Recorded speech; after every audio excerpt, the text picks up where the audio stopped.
Bonjour à toutes et à tous, nous sommes le mercredi 15 février 2012. Il est 12h15 sur Radio Shalom Dijon. C'est l'heure de votre journal d'information locale présenté par Julie Gaudiard. Rassemblement devant la prison ce matin, les surveillants de la maison d'arrêt de Dijon sont venus manifester leur mécontentement devant l'établissement. Une diminution des effectifs des services de nuit est en effet prochainement prévue. Xavier Bertrand, attendu en Côte d'Or, le ministre du Travail, de l'Emploi et de la Santé, sera à Beaune et à Saint-Apollinaire le 21 février prochain. Du changement dans l'air pour la BA102 de Longwy, la base aérienne se prépare à l'arrivée du commandement des forces aériennes sur son site. Un service important pour la base dijonnaise qui nécessite quelques changements. Et enfin météo, la pluie prend le relais des averses de neige aujourd'hui sur la Côte d'Or. À Dijon, les températures seront douces. 5 degrés sont prévus cet après-midi. Demain, toujours de la pluie sur l'ensemble du département. Pour les températures, il fera 1 à 2 degrés pour les minimales et 3 à 6 degrés pour les maximales.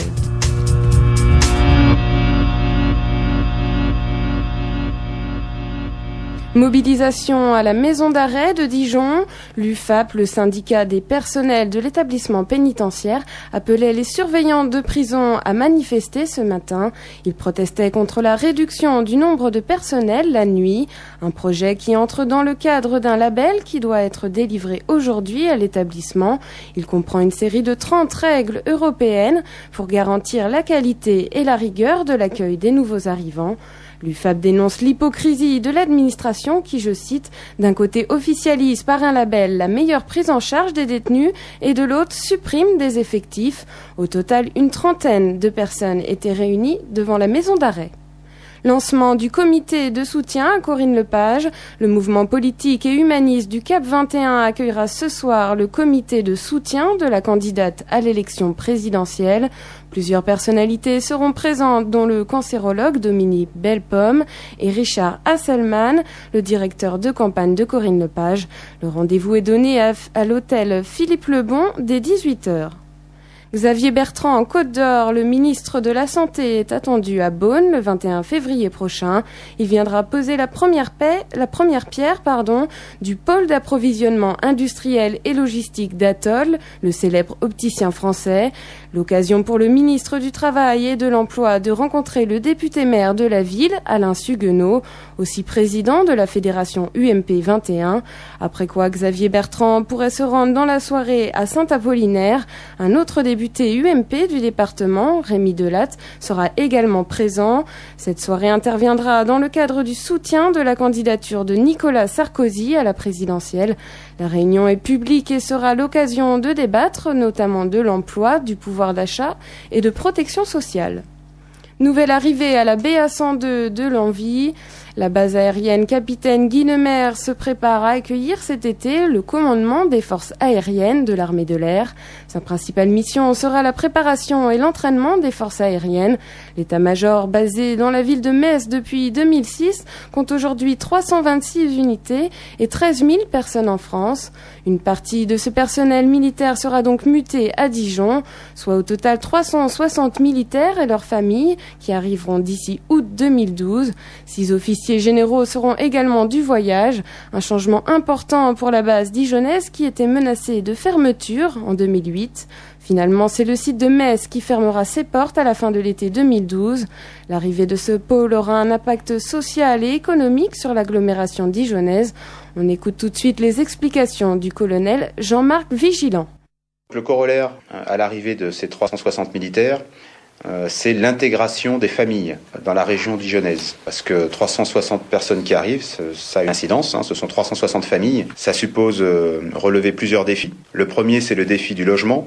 Le deuxième défi qu'il faut relever, pour attirer ces familles en Bourgogne, c'est l'emploi des conjoints. Il faut que leurs conjoints, s'ils travaillent à Metz, puissent travailler à Dijon. Mais dès à présent, il faudra tout mettre en œuvre pour intégrer cette nouvelle population dans l'environnement. Et puis le troisième défi, c'est la scolarité des enfants. Donc là aussi, intégrer peut-être environ 300 enfants à la rentrée prochaine. Ça se prépare. Alors nous sommes en relation très étroite avec le rectorat et avec l'inspection d'académie. D'ailleurs, nous avons reçu un très bon soutien tant du rectorat que de l'inspection, mais aussi du Grand Dijon. Et autre enjeu pour les militaires dijonnais, la rénovation et la construction de bâtiments pour pouvoir accueillir son nouveau personnel.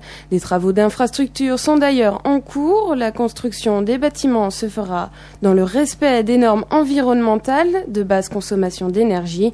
L'arrivée de la première vague de militaires est donc prévue pour juillet et se terminera en août 2012.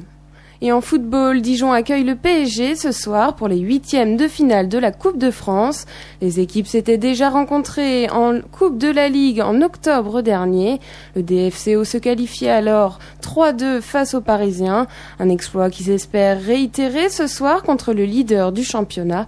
Le coup d'envoi est prévu à 19h au stade Gaston Gérard. Sans plus tarder, voici les prévisions météo. Plus de neige, mais un temps couvert et des averses sur l'ensemble de la Côte d'Or aujourd'hui. Les températures seront positives. Il fera entre 3 et 5 degrés cet après-midi. Il fera notamment 5 degrés à Dijon et Beaune.